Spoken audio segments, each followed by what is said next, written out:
សំនៀងច្រៀងរឿងស្នេហ៍ខ្ញុំក្នុងនាមប្រកម្មដួងចិត្តក្រៀមក្រំខ្លោចផ្សាកេងគិតកេងផ្សងចិត្តបងប្រាថ្នាលោភលួចស្នេហាលើរូបជីវ៉ាជាភរិយាគេពេលបានជួបមុខផុតទុក្ខអស់ភ័យបានឮសំដីពីរស់មានន័យ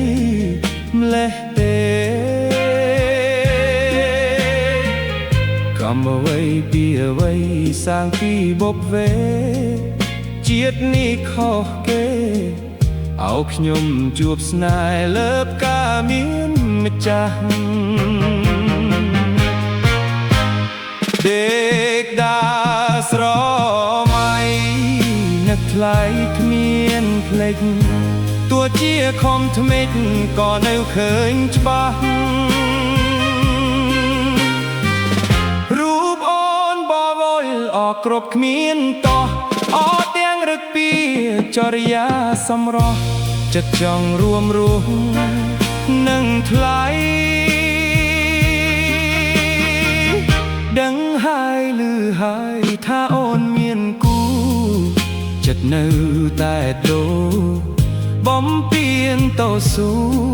ស្នេហ៍ស្រីចិត្តខំបំភ្លេងរត់តែអាឡ័យសែនខ្មាស់លោកី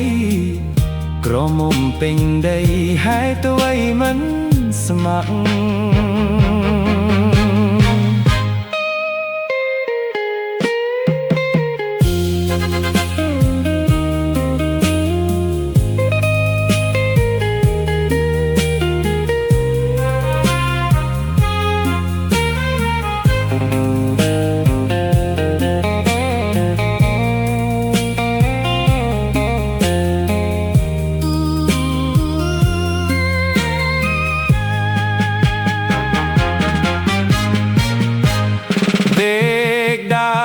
ស្រមៃនឹកថ្លៃគ្មានភ្លេចទោះជាខំថ្មិចក៏នៅឃើញច្បាស់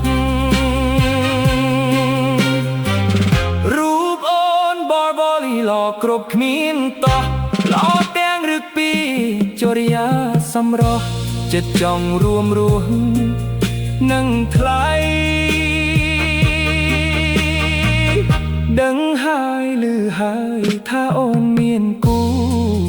ចិត្តនៅតែបដូរបំពេញតស៊ូស្នេហ៍ស្រីចិត្តខំបំភ្លេចរត់តែអាឡ័យសែនខ្មាស់លោកីក្រមុំពេញដីហេតុញ៉ៃមិនស្ម័គ្រ